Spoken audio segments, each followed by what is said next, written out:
कि हम भी चले जाएंगे, एक दिन आप भी चले जाएंगे, मंदिर तो वहीं रह जाएगा, पत्थर तो वहीं रह जाएगा, मंदिर की मूर्ति वहीं रह जाएगी, मंदिर में जो प्राण प्रतिष्ठा होगी शंकर जी वहीं रह जाएंगे, उस मंदिर का निर्माण एक बार हो गया वो भूमि वहीं रह जाएगी, वहीं की वहीं।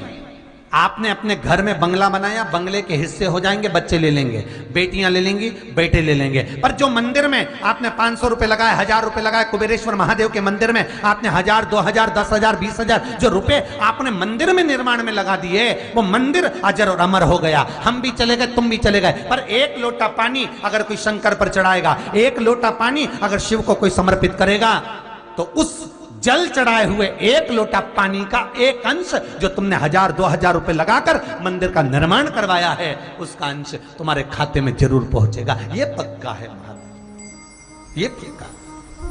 और शिव को दिया घटका नहीं, घटका नहीं। मेरे भारत भूमि के जो संत ब्राह्मण हैं, उन्होंने मूर्ति को रखकर, पत्थर को रखकर, देवता को रखकर उसमें प्रतिष्ठा कर दी। प्रतिष्ठा करने का मतलब ही है ये कि उसमें भगवान के प्राण आ गए।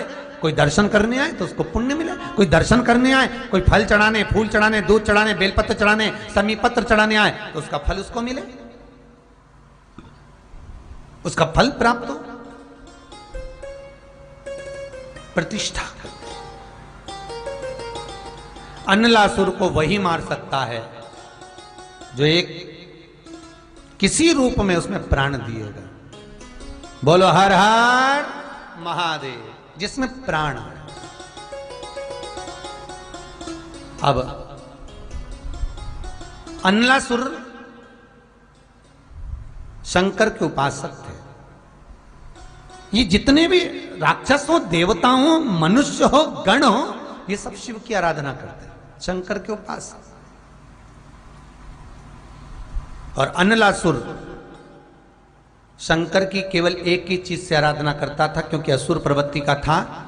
कहीं जाता वहां से मधु तोड़ कर लिया था, मधु मतलब शहद,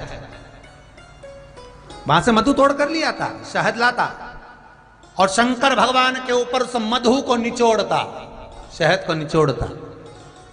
भगवान शंकर प्रसन्न हो जाते, भगवान शिव आनंदित हो जाते, भगवान शंकर के चेहरे पर बड़ी आनंदता आ जाती कि ये मधु मुझे समर्पित कर रहा है।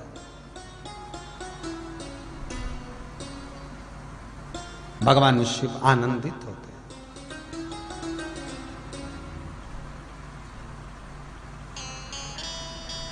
शंकर भगवान प्रकट हुए। अनला, हे अनला।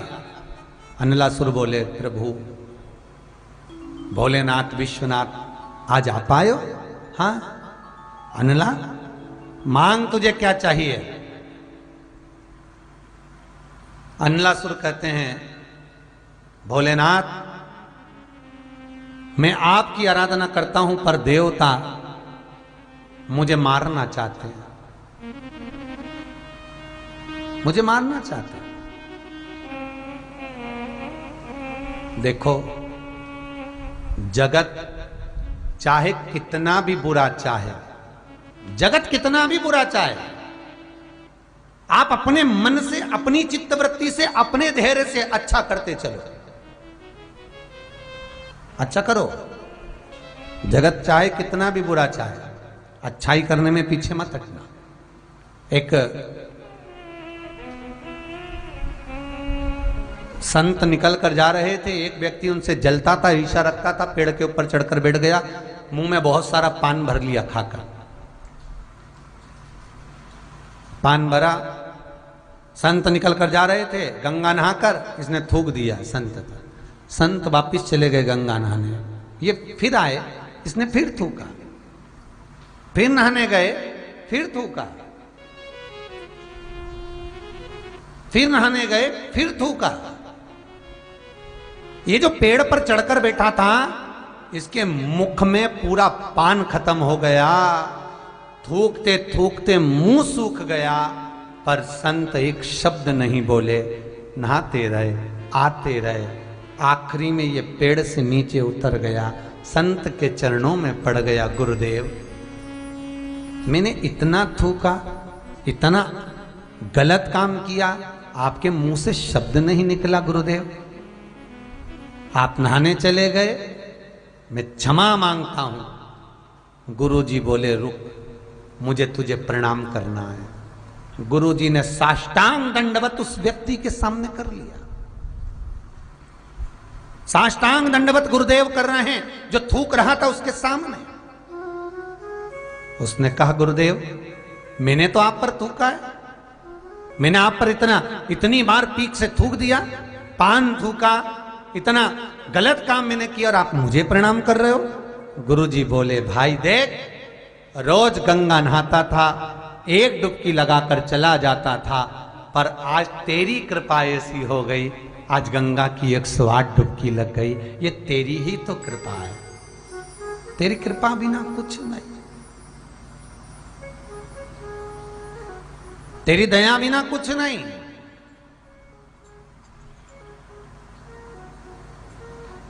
ये तेरी कृपा है, ये तेरी दया। महाराज, हमारे सीहोर की अग्रवाल महिला मंडल कथा कराती है, हर साल कराती है।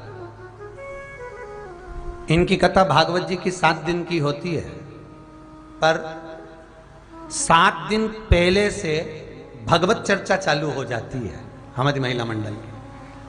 भागवत जी इनकी चित्तवृत्ति में, भागवत इनके हृदय में, भागवत इनकी पूरी महिला मंडल में कहीं ना कहीं समाहित हो जाती है।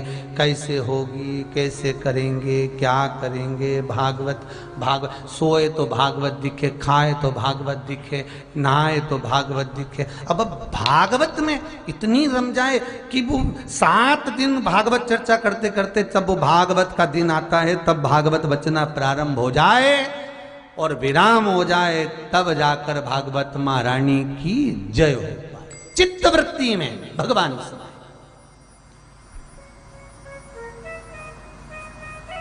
और ये चर्चा कौन कराता भागवत की? कोई भगवत प्रेमी जीव किसी ना किसी रूप में करा। तो कोई थूके तो उसमें भी अपना कुछ फल है, उसमें कोई लाभ है। संत ने चरण पकड़ लिए, तेरे बल पर आज मुझे 108 बार गंगा की डुबकी लगाने का मौका मिल गया। 108 किसी के माध्यम से मिल गया। आप आए नहीं और सुबह हो गई, मेरी पूजा की थाली धरी की धरी रह गई। ये चित्तवृत्ति में जब भगवान समाहित हो जाएगा। अनलासुर कहता है भोलेनाथ मुझे देवता मारना चाहते हैं क्योंकि मैं असुर प्रवृत्ति का हूं, मैं राक्षस प्रवृत्ति का हूं, पर मैं आपका उपासक हूं, मैं आपकी आराधना करता हूं। क्या चाहता है मांग अनला। अनलासुर कहता है मैं किसी के द्वारा मरूं ना, मेरे शरीर पर किसी का अस्त्र शस्त्र प्रयोग ना हो, इस शरीर पर ना सुदर्शन लगे, इस शरीर पर कोई बाण लगे, ना कोई शरीर पर घाव हो, मेरा शरीर खंडित ना हो। अगर मरूं तो जैसा हूं वैसा की वैसा ही जाऊं तो बात है, खंडित होकर नहीं जाना। शिवजी ने पूछा क्यों? तो खंडित क्यों नहीं होना चाहता? बहुत सुंदर प्रसंग है महाराज अनलासुर का, श्री गणेश पुराण और शिव महापुराण में। बहुत प्रेम से सुनिए आप लोग, शायद जीवन में पहली बार सुनने को मिले आपको कि गणेश जी को दुर्वा क्यों चढ़ती है। बहुत प्रेम से सुनिए। अनला, ए अनलासुर, तेरा शरीर अगर कोई भगवान विष्णु सुदर्शन से काटे, भगवान नारायण बाणों से मारे, कोई गदा से मारे, कोई चक्र से मारे, तो तू उससे नहीं मैं खंडित होकर नहीं जाना चाहता। तो फिर अनला कहता है ऐसी कृपा कर दो, क्योंकि मेरे भोलेनाथ को जो भी चढ़ाया मैंने वो खंडित नहीं चढ़ाया। फिर निवेदन करूंगा, शंकर को एक बेलपत्र भी अगर हम समर्पित कर रहे हैं तो वो आखी हो। एक चावल का दाना भी हम शिव को दे रहे हैं तो वो आखा हो। एक पुष्प भी अगर हम भगवान शंकर को दे रहे हैं तो आखा होना चाहिए। श्रीफल भी दे रहे हैं तो आखा होना चाहिए। इसलिए शंकर जी के मंदिर में नारियल नहीं फूटता, आखा।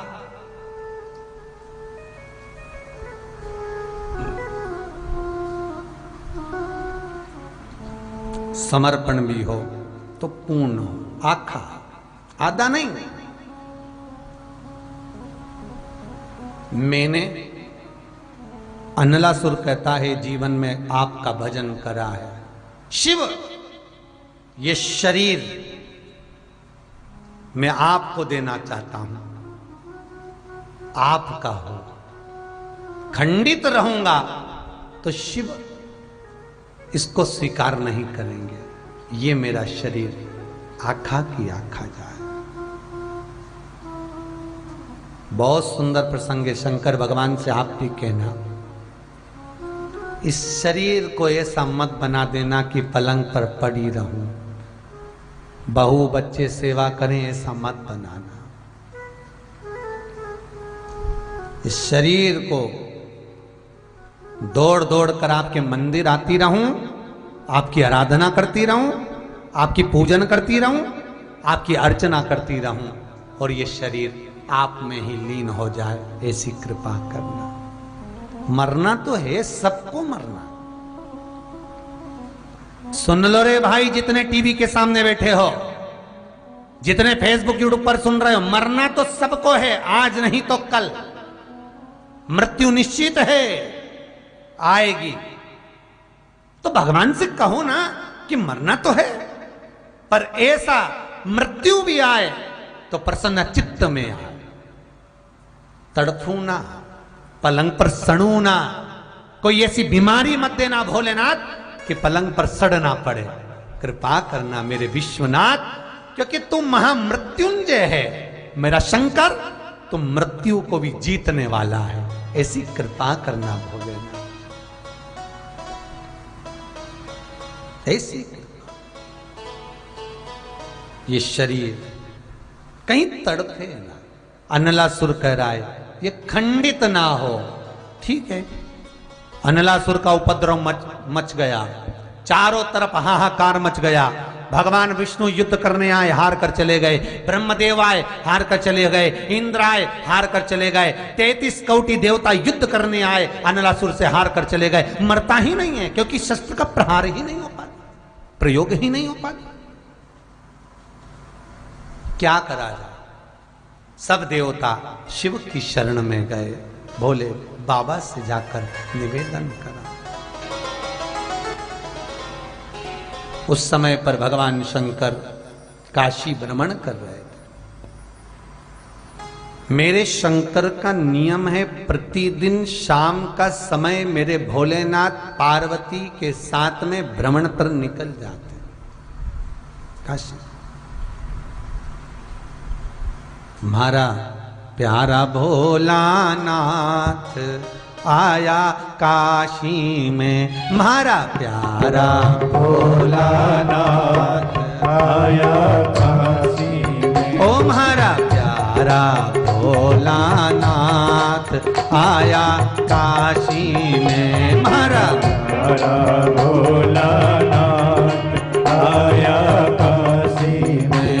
ओ काशी में, काशी में आया काशी में, काशी में, काशी में आया काशी में। ओ काशी में, काशी में आया काशी में, काशी में, काशी में आया काशी में। हमारा प्यारा भोलानाथ आया काशी में, हमारा प्यारा भोलानाथ आया काशी में। जय हो।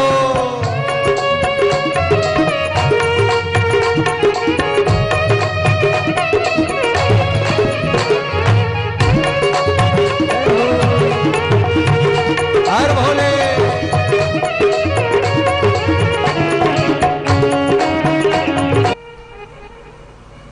कृपा करिए भोलेनाथ, करुणा करिए। क्या चाहते हो? अनलासुर मर जाए, बस इतना, किसी से नहीं मर रहा वो, कृपा कर दो आप। ठीक है, भगवान शिव कहते हैं अब आपको चिंता नहीं करना है, जो मेरा हो गया वो मेरा ही कहलाए, जो मेरा है वो मेरा ही कहलाए। भगवान शंकर ने गणेश जी को उसी समय काशी से भेज दिया, जाइए गणेश जी जाओ, और जाकर अनलासुर को मारना नहीं है। अनलासुर जो भी समर्पित करता था, पूर्ण करता था, तो मैं चाहता हूं कि आप उसको पूर्ण निगल जाए, पूर्ण निगल जाए। गणेश जी महाराज पहुंचे और गणेश जी महाराज शंकर जी के कहने पर अनलासुर के सामने पहुंचकर अपनी सूंड से गणेश जी ने अनलासुर को उठाया और मुख में निगल गए। अनलासुर की शिव भक्ति इतनी प्रखर थी, अनलासुर का शंकर का गुणानुवाद इतना प्रबल था, इतना प्रखर था कि भगवान गणेश के उदर में जलन होने लगी।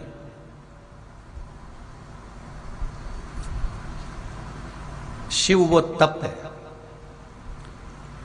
शंकर का भजन करने वाला, शंकर पर एक लोटा पानी चढ़ाने वाला, शंकर का गुणानुवाद करने वाला, शिव का स्मरण करने वाला अगर कोई भगत है तो यमराज भी उसका बाल बांका नहीं कर सकता। मेरो क्या तो करेगो यमराज, गुरु मेरो समर्थ है। क्या कर लेगा यमराज? समर्थी अगर शिव है और शिव रूपी अगर कोई गुरु मिला है, कुछ नहीं हो सकता, कुछ नहीं। समीर जी के पास एक मैसेज है, उसमें लिखा है किसी पुरुष ने जूनागढ़ से, वो एनर्जी है जो कहीं ना कहीं ऑनलाइन के माध्यम से, भले आप सामने नहीं हैं, भले आप पंडाल में नहीं हैं, पर ये तार के माध्यम से, ये वो डीपी का कनेक्शन आपके घर तक शिव कथा के माध्यम से पहुंच गया, जो एनर्जी दे रहा है, सुख दे रहा है, पावर दे रहा है, आनंद दे रहा है। अनलासुर को गणेश जी निगल गए, उदर में जलने लगा, उदर जल रहा है, तपन हो रही है। भगवान गणेश दौड़ कर आए भगवान शिव के पास। शंकर भगवान ने कश्यप ऋषि को देखा, कश्यप ऋषि गए और दुर्वा तोड़ कर लिया, दुर्वा लाकर गणेश जी को दी। गणेश जी ने दुर्वा चबाना चालू करी। अंदर जो अनलासुर था, भगवान शंकर की प्रसादी पाकर अनलासुर तृप्त हो गया, भगवान के पेट की जलन समाप्त हो गई।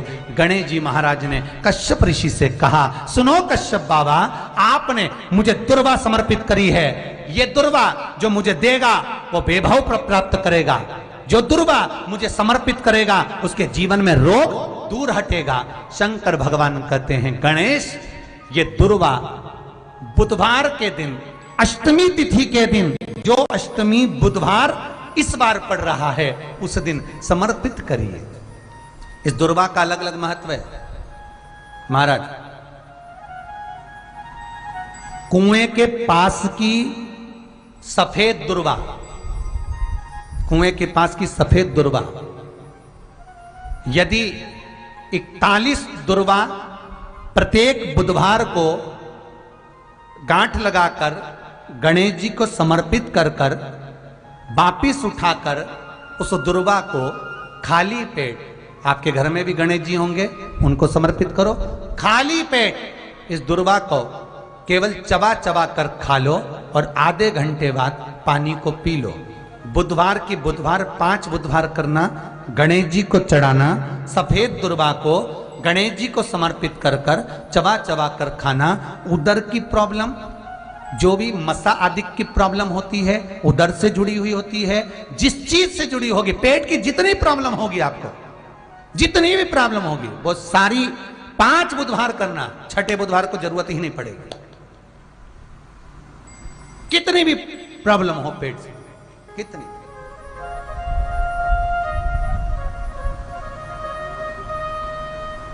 पेट से जुड़ी हुई प्रॉब्लम जितनी भी होगी समाप्त। यही दुर्वा।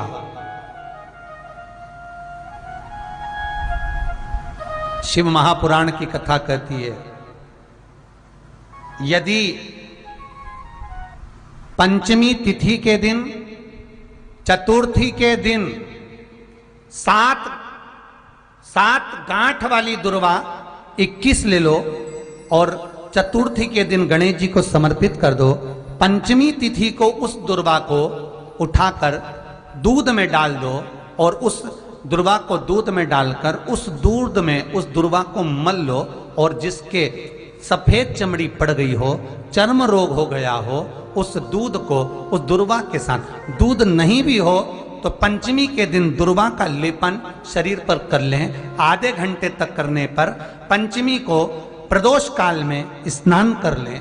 महाराज आपको चर्म रोग में आराम लग जाएगा, सफेद चमड़ी अपने असली रंग में आना प्रारंभ हो जाएगी। गणेश पुराण दुर्वा का मूल बता। महाराज 21 दुर्वा के 108 बंडल बना लो। अगर एग्जाम में बैठ रहे हो, सरकारी परीक्षा में बैठ रहे हो, पास नहीं हो रहे, नौकरी नहीं लग रही, बहुत जगह इंटरव्यू दे दिया, 21 दुर्वा के 108 बंडल बनाओ, उसकी माला बनाओ और देवी के मंदिर में, माता जगदम्बा के मंदिर में, अर्थात जहां शंकर पार्वती पूर्ण परिवार विराजमान हो, ऐसे देवी के मंदिर में गणेश जी के गले में वो माला अर्पण करिया है, अपना नाम बोलकर और जिस एग्जाम में बैठ रहे हैं उसका भाव वर्णन कर महाराज, और वहीं से एक पुष्प लेकर अपने कमरे में जहां पढ़ते हो कांच की प्लेट में उस फूल को रख दीजिए और दूसरे दिन एग्जाम के लिए चले जाइए। आपको उसका फल अवश्य मिलेगा, अवश्य मिलेगा। आप उसमें उत्तीर्ण होंगे, फल प्राप्त होगा। दुर्वा सुख का अनुभव करा देता, आनंद का अनुभव। महाराज तो यहां शास्त्र कह रहा है, मौर्य गोस्वामी को लोग शब्द पर शब्द कह रहे हैं, ताने दे रहे हैं, गालियां दे रहे हैं, अब शब्द कह रहे हैं। और दुनिया कुछ भी कहे, कितना भी अपशब्द बोले, आप भगवान की भक्ति में अगर डूब गए हो तो फिर कुछ भी नहीं। मैं सत्संग में जाना जी, चाहे दुनिया ताने मारे मारे मारे, तो कोई कुछ भी कहे, आपकी चित्तवृत्ति में अगर भगवान समाहित है तो फिर क्या सोचना। आग लगे बस्ती में अपन रहो मस्ती में, अलमस्त रहिए, खूब अलमस्त। जैसे हरदोई उत्तर प्रदेश का ये सोमवंशी परिवार मन में आया और कहा, पर केवल इस राष्ट्र के एक